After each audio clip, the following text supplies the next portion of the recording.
In a world where two short-term rental bros come together. What?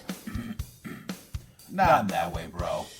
There is a podcast of truly epic proportions where we talk about all things short-term rental and shoot the shit along the way. Welcome to the Co-Host Bros Podcast. Hey everybody, and welcome to another episode of Co-Host Bros. My name is Matt Codd, and I'm here with Austin Spitz. Today we're going to do our question and answer show, where we have some questions that people are dying to have answers for, and hopefully we get them right on the head for you with the nail. Hit the nail on the head, fucking, shit. Here we go. This is how we go. So, all right, Austin, what's going on? It didn't make a lot of sense, but I think everybody got the grasp of what you were trying to say there. Right. So we're going to hit the head on the nail. So no worries. All But right. hey, yeah, man, ready to get rocking and rolling here. I think the first we gathered these questions from our Facebook group. So it's our Houston short-term rental meetup group, and these are real questions that were asked by people. We did solicit them, but that's fine. We still got questions to go, and people want to know the answers to them. So the first one is, are you pet friendly? Why or why not? I'll let you go ahead, Matt. Like, what do you think? Do you allow pets at your place? And what other extra precautions do you take? What do you think about pets and properties? So I do allow pets. I allow 2 dogs, 50 pounds or under. I don't allow cats. I don't allow birds. I don't allow parakeets. I don't allow snakes. Maybe a lizard, but I don't allow it. I do dogs. I don't have really too many issues. I tell them they can't be on the furniture, things like that, or I'll find them. I don't have any issues at all with it. I haven't had any issues whatsoever with pets. The best thing about it is additional revenue. Really, I charge $100 per stay. So it's actually more than most people in my area, but people pay it. They'll pay it to bring their dogs, and I would pay it to bring my dogs because it costs a lot to board your dogs. It's very expensive. So, but we do offer some stuff for our dogs, but we'll get into that on a different question, I'm sure. However, Sure. we're going to ask these questions, but I forgot to get into what was going on with you because I saw on Facebook that you locked up a new deal. And we want to talk about that a little bit first. Yeah, sure. So we just got it's actually a property they had signed a contract a while back with us. They just needed to put on a new roof. I had recommended some interior designing. The house was a little outdated from a design perspective, so we got that figured out. And it's looking good. They're great folks, and they signed with us a while back, and now we're just right at spring break. We were able to go live. So I feel like we play offense all year long. For most of the year, at least out in my market, we're playing offense, and we're trying to anticipate and get ahead of everything that's going to be coming our way. And then spring break is just like, all right, we're playing defense now. Let's just dodge all these problems and figure it out and solve all the problems is really what it is. So anyways, we got that listing onboarded and ready to go. They were a previous host. They've been hosting out there since the lake had been there. I don't know, for first listing on VRBO is who they are. And so they know what they're doing, and they sold me a house 3 years ago, and ready to hit the ground running with that one. So super excited to have them on board with us. That's fantastic. I saw the pictures that Amber posted on Facebook this morning. So that is great. That's awesome. Hopefully that gives motivation to our audience. Our very small audience, but it's going to get bigger because we have some big people coming. Go ahead and you can answer your part of how you feel about pets, and whether you're pet friendly or not. So I think it's very market specific for me because we are in Central Texas and Texas Hill Country. So a lot of our travel is regional. With that being said, people are coming from major cities, Houston, Dallas, San Antonio, Austin, most of the time to visit the lake in Central Texas areas. So I almost stress it should really almost be non-negotiable that you should be allowing pets, because all these people are now it's supposed to be a more affordable vacation because it's regional travel. So now these people are having to figure out what to do with Sparky, and they're going to have to figure out am I going to board them? Can somebody watch them? So if you just allow pets, people are, almost more than half the time people bring dogs, and that's just the market we're in, and that's the game we play. So to me, it's in my market specific, yes. And some of the houses we manage, they don't allow dogs, very high end, and it is what it is. They still make money because they have great amenities and they're high end. So I would say if you can, my whole point is that it opens you up to a broader audience of people that do travel with their pets. And in today's day and age, it's like, that's almost like the new normal. So I'd say yes, pet friendly, if you can, is always the way to go. And then, like you said, just charge a fee of, say $100 or whatever the case may be, and kind of stack that money up to where those damages eventually and issues that pets bring will eventually, that'll happen. It's going to happen. It's inevitable, but they're few and far between. So save that extra revenue for when those times come. And then yes, I'd be team pet friendly in all of our properties. Yeah, I think that the fact that it's the same kind of reason for me too, that we're driving, most people don't fly to go to Texas Hill Country. I'm going to fly all the way from Florida. No, you're not. So if you're driving, you're bringing your dog, or you're bringing your cat or whatever you're bringing. But I mean, I also think I remember Kenny from STR Insights at the conference saying that that's the number one amenity that actually increases revenue, or ADR. But don't quote me. However, I think that's what he said.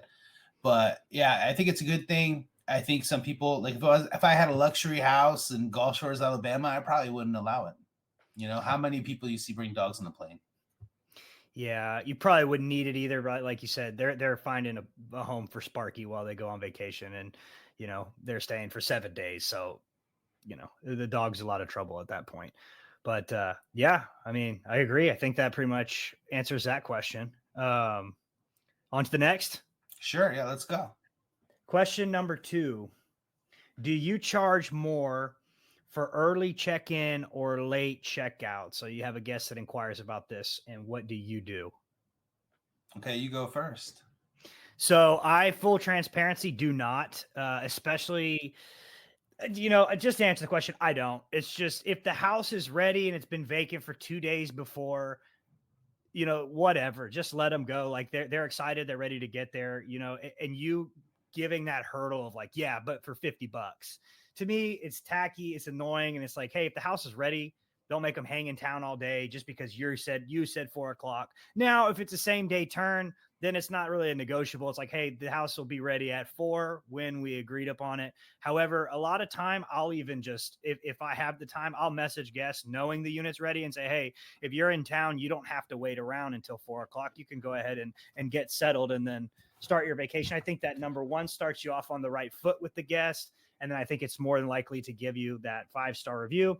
I'm sure I'll probably get some pushback and people are like, no, you need to charge. But to me personally, I don't. And the same thing would apply for checkouts.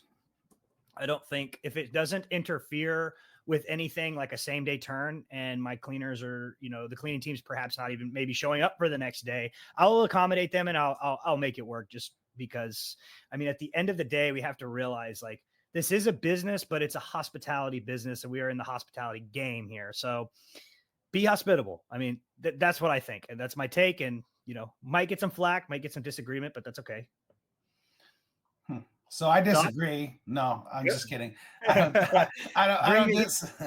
bring the heat, brother. I don't disagree. I do something similar. So if it's ready and the guests want to check in early, I let them. However, I do require my cleaners to powder puff. We call it a powder puff. It's a staple now. So if my house is vacant more than 3 days, my cleaner is required to go there before my guest checks in, just wipe everything down real fast, make sure there's no dust, make sure there's, the power didn't go out or something. I would know though, but that kind of stuff, because if the house sits and the house has sit vacant for a while, you have the air conditioners on or whatever the case may be, and you get dust everywhere and this and that. So I always have my cleaner come and do another walkthrough. She doesn't mind doing it. I paid her a little extra every clean in general to do it, and she does it. So I always check with my cleaner first if she's cool with that. If she's cool with it, then I let them know, and I'll do it for free. If it's a few hours, like 2 hours, not a problem. If like check-in time's 4, you want to come in at 2, cool. If it's ready the same day, check in and it's ready early, I will message the guests as well.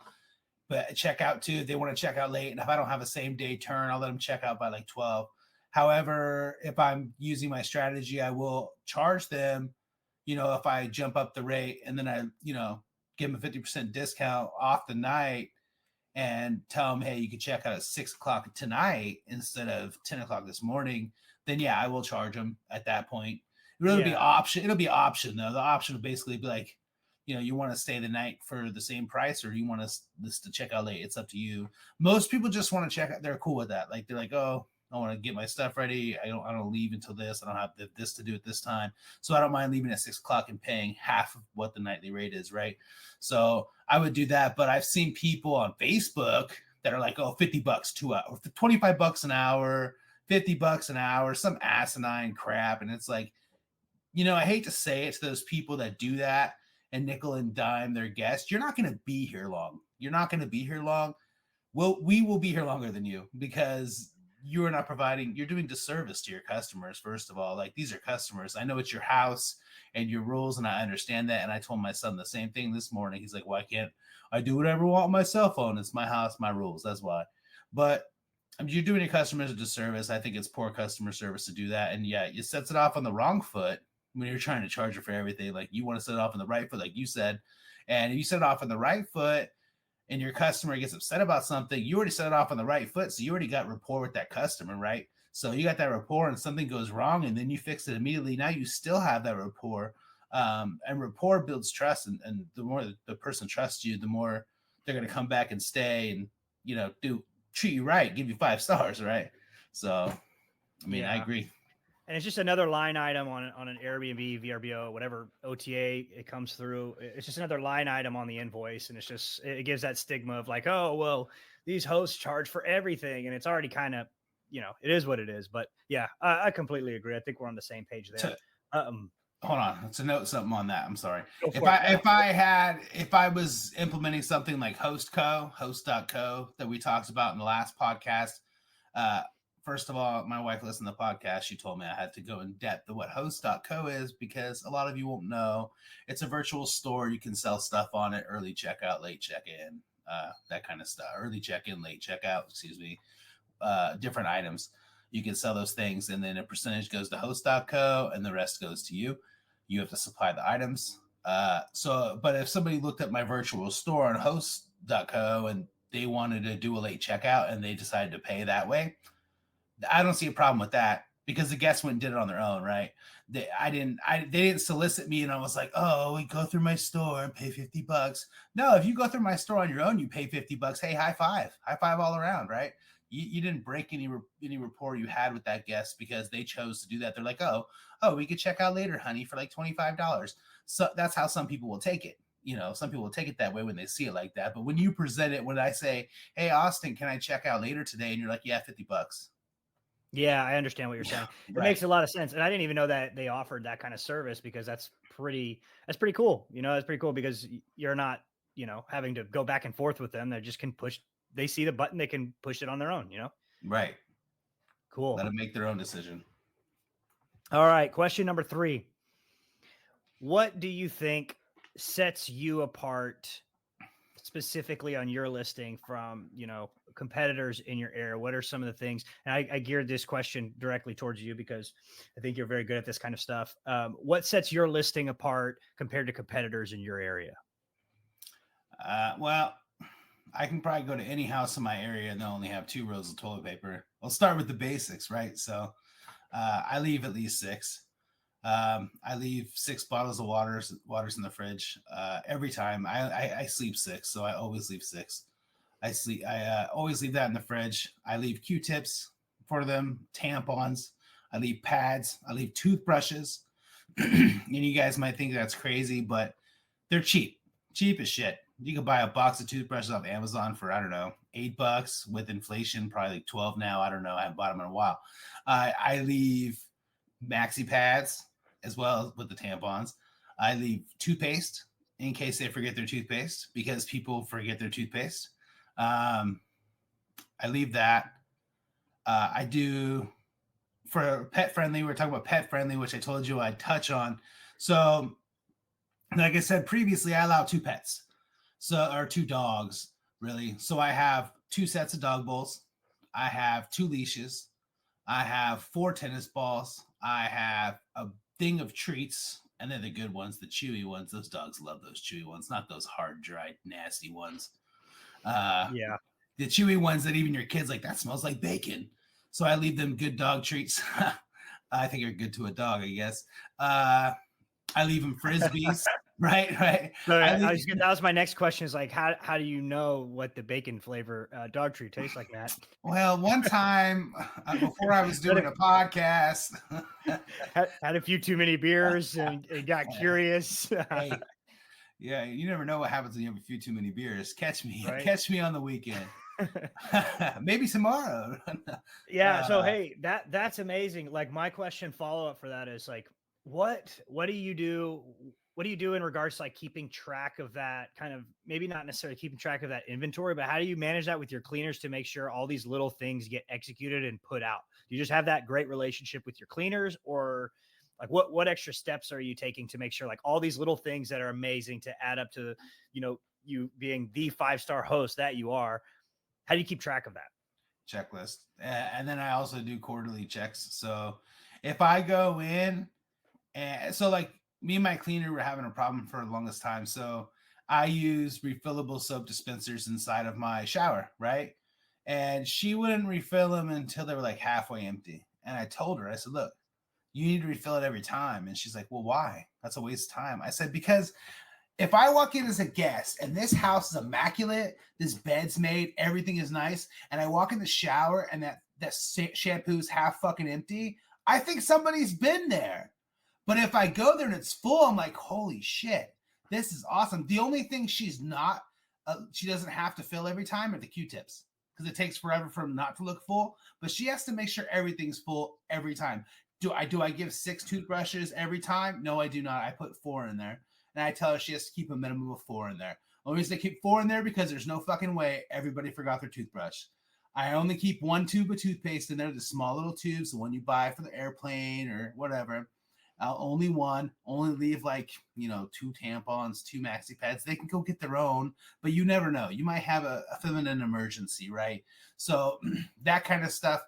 The dog stuff, I don't really like. The treats, I have plenty of extra, and like the dog, like the balls and the frisbees, I don't have a really inventory of that. Every once in a while, I'll be like, hey, can you check the leashes and make sure they're both there? If they disappear, I really don't care. It's $6 off Amazon. I'll buy a new one. It's not a big deal. Like it really isn't a big deal. It's the only time it's a big deal is if I go there and I bring my dogs and I don't have a leash, and then I'm pissed off that my leashes are gone. So there's not an issue with that. I also have to checklist her on the coffee, because she has to have coffee. She has to have the tea out. She has to have sugar, Splenda, like 4 different kinds of sweeteners that I have. She has to have that. I have to know that if I'm low on my syrups, I leave syrups out too. Like, the ones you get at Starbucks, little Trombolis or whatever they're called. Tromboli, I don't know what they're called. They're really cheap. You can buy them on Amazon. I don't ever use them because I use a sugar-free one. It's the only diet I can go on, everybody. Sugar-free. But yeah, so I leave syrups for them. So I do have her periodically check those. I don't want to replace them if they're halfway. That's the only thing I don't really want to replace, because they do get expensive, but I buy the small ones, so I replace them quickly. But I just checklist her, and then I don't ever really have her send me pictures unless I have like an issue.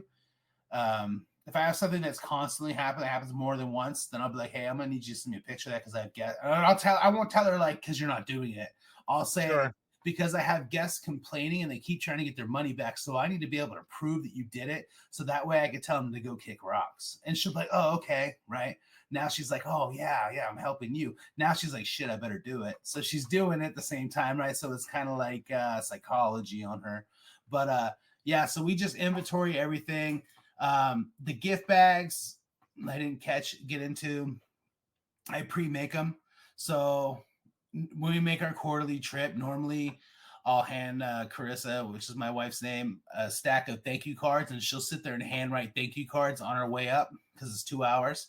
And then we'll go there, and then me and my son and my wife will just put the bags together while we're checking the house, and we'll put like the same amount of snacks in all of them. We'll put you know, 2 branded koozies in there, a branded chapstick in there, branded bug wipes in there, because it is the Gulf of Mexico. You do get mosquitoes, but there's enough stuff in there for 6 people. We don't normally max out at 6 people. Normally it's like 4. But the reason I do it is that it's like marketing. So, you know, you're hanging around. We're in Texas, so koozies are huge. So you're hanging around in Texas with your neighbor, having a beer. Your neighbor probably has a koozie on it, and it says my logo on it. And somebody might say, "Hey, what is that?" And you might be like, "Oh, this is a place I stayed. It was fantastic." So I do it for that reason. I also do the chapstick because your wife might pull out, women always have chapstick, really, and they pull it out of the bottom of their purse and they see my logo and they're like, damn, we should go there again, right? So I do stuff like that subliminally, let's say it right, so that the guests keep coming back. But nobody in my market gives out gift bags. I also do beach towels. Nobody in my market really does beach towels, hardly any of them. But I do enough beach towels for everybody, not like, here's 2 beach towels, have fun. Like, no, I'm going to have enough for every guest regardless. I set out like 2 sets of towels for every single person. Unless you're staying a long time, then I'll have my cleaner put out more. But I try to go above and beyond, because you're going to come and stay at my house, and I want you not to stay at any other house. I don't care if they have a better view. I don't care if they do, like, whatever they do, I'm going to give you better service. I'm going to give you better quality, and you're going to enjoy staying with me. And you're just going to wish I owned a house in the water too, right? So that's just what it is. But that's how I think it's I think that's awesome. I think it's basically what the way you're describing to me is what makes you a great host is you have all that. To summarize, you have all of the little things dialed in. And I'm noticing as they scale, it's getting tougher and tougher to keep track of a lot of that stuff. So it's always something that I working on to sharpen sharpen my skill set, and maybe make sure you're not losing track of the little things, like basically exactly what all you described. So that's pretty good stuff, man. Yeah, I like the branding idea too. I've got to find a way to incorporate something with our brand into all of our properties, and something like exactly like you're doing, where our logos in there and fresh on their mind. You never know how you could get them to book back direct, or potentially they may be interested in buying a property out there and looking for a manager. You can have that touch point in many different ways. So yeah, awesome, koozies are cheap. Cheap. Awesome, man. So do we have any more questions on that? No, those are just the 3 I jotted down from the Facebook group. And okay. Yeah, I think that's it. So, okay. So, we're going to lunch tomorrow. I know we're recording, but I'm just going to ask you on the air, because now you don't have a choice, right? Yeah, put me on the spot. So if I don't go, I'm a huge douche. No, I'm just kidding. I mean, I think there's a medium rare ribeye involved in that lunch. So all right. I'd kind of be an ass clown to skip out on that. So I think I'll see you tomorrow at lunch, man. All right, let's do it. All right, man. So thanks for another good episode. Make sure you follow us on Instagram and Facebook, Co-Host Bros. You could follow me on IG at MattCod83. You could also follow me on Facebook, Matt Cod. And then Austin, go ahead, let everybody know where you're at. Let's do Facebook, Austin Spitz, SPITZ. Instagram, same thing, Austin _SPITZZ. I believe there's 2 Z's. And then we're getting everything rolling with the co-host bros brand on all the platforms, so Instagram and Facebook and all that good stuff. So check us out. If you'd like to be on the show, shoot us a DM or something, and we'll see if we can work something out. We've got a number of speakers lined up for the next few weeks, but if you have tremendous value, you're executing at a good level, and you're constantly moving the needle forward, we would like to hear from you, and we'd like to hear how you're doing things different. And we want to make sure that, you can bring value to all of our guests and all of our listeners. So reach out to us if you're interested in doing that. And I think that's it. We're going to continuously bring, questions that we can answer to provide more value. And then, maybe once a week, I don't know how Matt wants to do this, but we're going to be providing co-host tips that we're experiencing as operators, Matt and I, and we'll be sharing specific things that we're doing or potential problems that we're facing and how we overcame that during the week. So you can avoid all the punches in the face by learning from our punches and the punches we're taking for you. So save you some time there. So that's all my last plug in. I also, excuse me, I also forgot to mention to everybody that we do have a YouTube channel now as well, co-host bros. So I'll be uploading all the podcasts to that. And actually, if you follow the YouTube channel, you will get exclusive early access to the podcasts besides the ones that get posted, Spotify, Apple Music, wherever you listen to your audio podcast. But you will get your video podcasts early. As soon as I edit them and get them ready to roll, I will drop them on the YouTube channel. So you will get them early. As far as what Austin said, we're going to at least put out 2 episodes a week. However, we are recording several episodes at a time.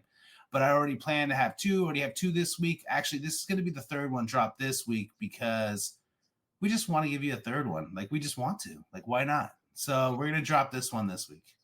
Yeah, I think that. And then the only other plug that I wanted to put in here is we are geared towards co-hosting everything hosting, property management, short-term rentals specifically, but we are all about learning about other avenues of short-term rentals, whether they be glamping sites, arbitrage, whatever. So we're happy to have certain guests on that want to talk about different avenues outside of co-hosting / property management. So yeah, awesome. If you're successful at it and you're striving for it, we want to hear from you. We want to know about it. We want to know your story. We want to know how you went from nothing to something or how you're trying to get something. We want to know. We also want to know that if you are in the Houston area, we have a meetup on the last Wednesday of every single month at the Brass Tap in the Richmond Katy location on 1093. If you can't find that, you could DM me. But this month, we said it before that Bill Faith will be coming, so you're not going to want to miss it. I already have about 70 people coming. You need to let me know if you're going. You could also join our Houston area short-term rental meetup group, and that is where we post meetups that we find out around the region of Houston that are short-term rental related. So we really want to hear from you. We really want to connect with you. We want to meet you. If we can meet you, we'd love to meet you at the meetup. But please subscribe, give us a good comment, give us a bad comment. You already know what I'm going to say, something vulgar. But we appreciate everybody coming and listening, and thank you so much. And hopefully we'll see you on YouTube.